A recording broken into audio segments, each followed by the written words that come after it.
We just called it the gas tank. It's been around all my lifetime. I mean, if I wanted to direct people, I used to say, well, I live facing the gas tank.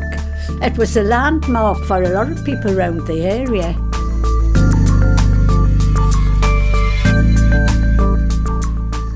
My name's Betty Hutchison. Elizabeth really, but I never go by Elizabeth, I'm always Betty. And I've lived in this house 54 years, but before I was married, I lived round the corner on Millbank Road, so we've lived here since these houses were built.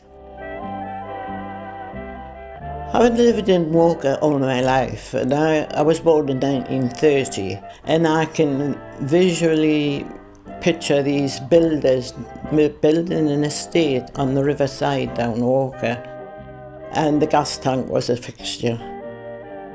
It was a guiding light in the time, you know, when the ships were coming up to the quayside in Newcastle, they would get their bearings from the different landmarks. Everybody at that particular time worked, because there was always work in the shipyards, there was always work in the factories. There was the naval yard, there was Swans, a little engineering factory called Dodds, and it was Pearson's, which was down from the river, just past West Walker School. When my husband was alive, that we used to go Saturday, Sunday night, was a six-penny dance, either there or we went to pictures. We had 4 picture houses. We haven't got a one now. Just before you got to the gas tank, there was what we would call the lane, and you could count about 150 shops on that road. There was nothing you couldn't buy at these places, you know. And the plane came over and dropped the incendiary bomb on the far side of the gas tank. And we always thought, oh, if they drop a bomb there, it'll explode. But it didn't, it just burnt out. Of course, the fire watchers were there then.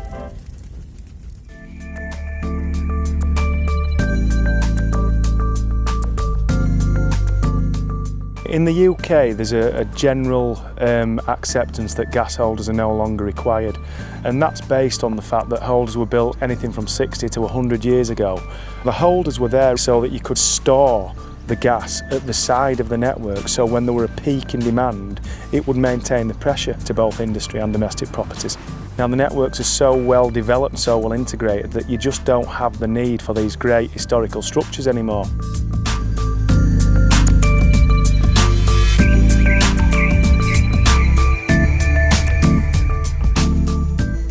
This year we've got to do 2 as part of our price control with the regulators. So we picked the Bishop Auckland holder as a different challenge to this one because it's spiral wound.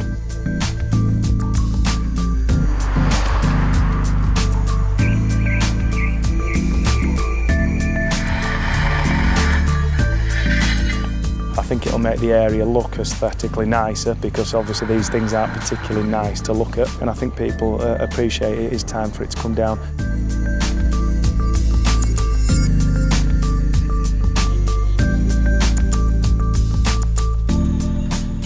The other problem is, because the holder's no longer operational, it doesn't go up and down anymore. It is becoming a little bit of an attraction to the local children in the area, and clearly children climbing up a structure of that size is one of the reasons we've selected it as one of the first to go, to remove that societal risk and the safety impact.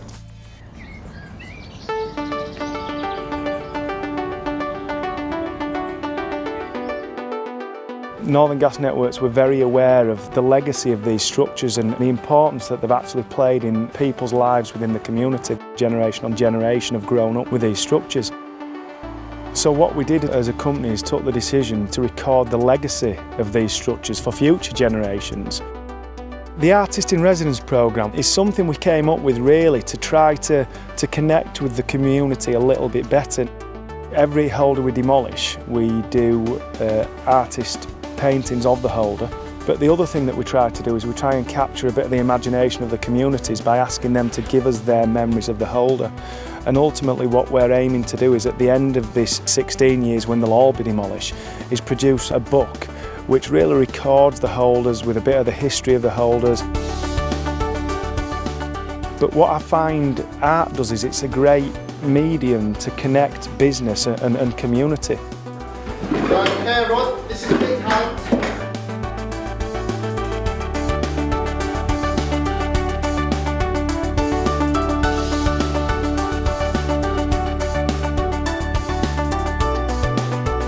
This is Hans Holbein the Younger, and he became an artist in residence for Henry VIII. Yeah, right, surely you can give me some information about Henry VIII.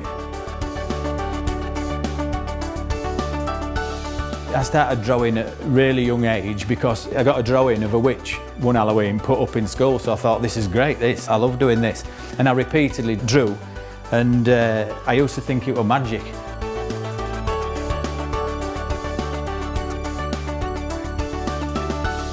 It's quite unusual for a utilities company to employ an artist in residence, but it gives me a chance to focus my work on one certain thing. And NJ and the Selves explain everything that's happening when the holders are being taken down to the communities. I'm not a landscape painter, but I like man-made things in a landscape. The history behind it, it's almost like being at a stately home or a factory that's not working anymore. You get the sense that people have been busy here before, and it's all still now, so it's quite eerie. They're just stunning structures that have served a purpose for such a long time that I think communities become very precious towards them. So it's quite a privilege to paint something that's not going to be there anymore.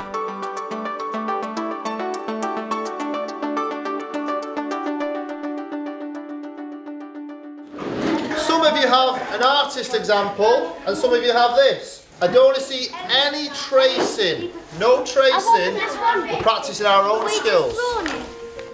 Well, we're holding a competition where the kids are going to paint their interpretation of the gas holder. I think it's important that the school kids get involved because it is part of our industrial heritage that will be gone. In the way you're using it, all sorts of colours, aren't you? Brilliant. And it's going to give them a memory of industry back then.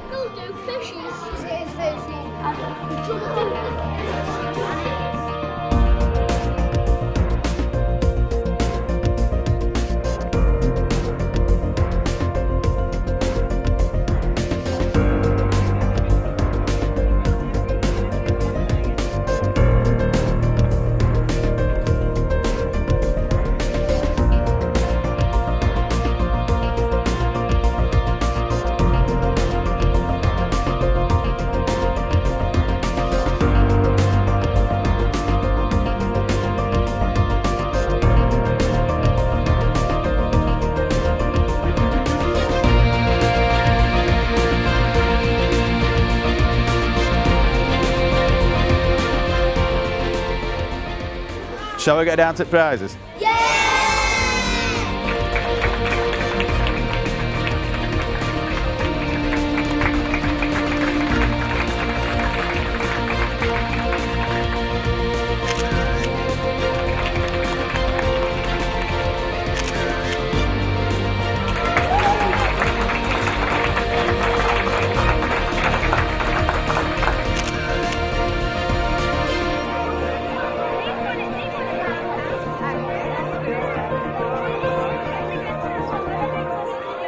We'll be starting mobilising to site in the next week. We'll probably be on site for around kind of 3 to 5 months, maybe up to Christmas. Our contractor, who's KDC, we're over here, and if you want to have a chat to the guys about taking down the holder, please feel free to go and have a chat to them.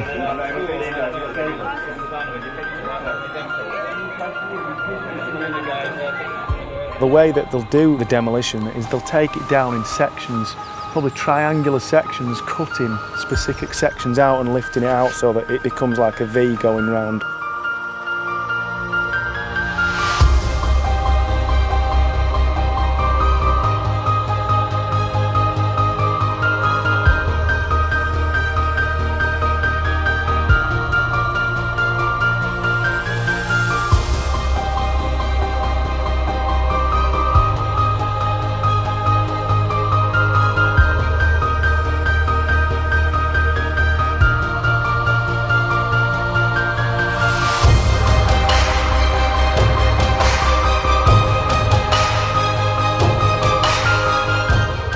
What we actually do with the scrap metal is the contractor will give us the price of the scrap back to offset the cost of demolishing the holder. The benefit for a holder this size is that the cost, if you weren't able to sell the scrap, would be significantly higher.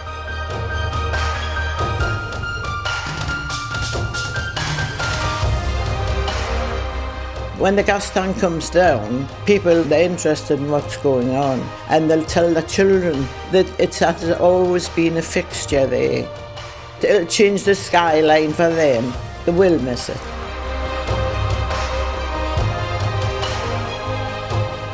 When the sun shines through those girders, it's really nice. It seems to make it shine silver.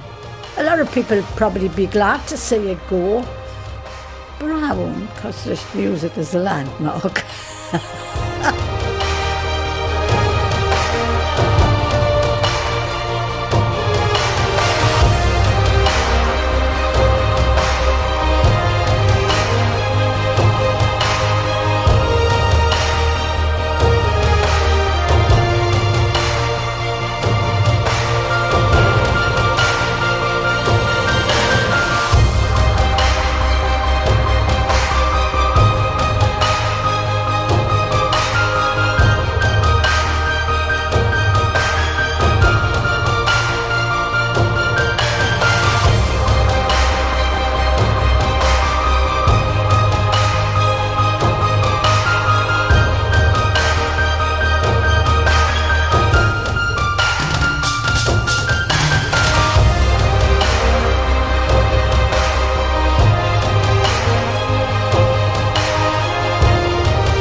All the schools from about sort of year 2 upwards made a painting of the holder.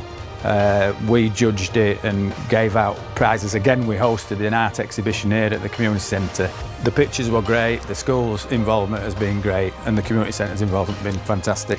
The children were really inspired by Mick Hand coming into school to see a professional artist at work. They absolutely loved it. The teachers got involved, the parents were thoroughly engaged with it all, and it was a fantastic experience for everybody.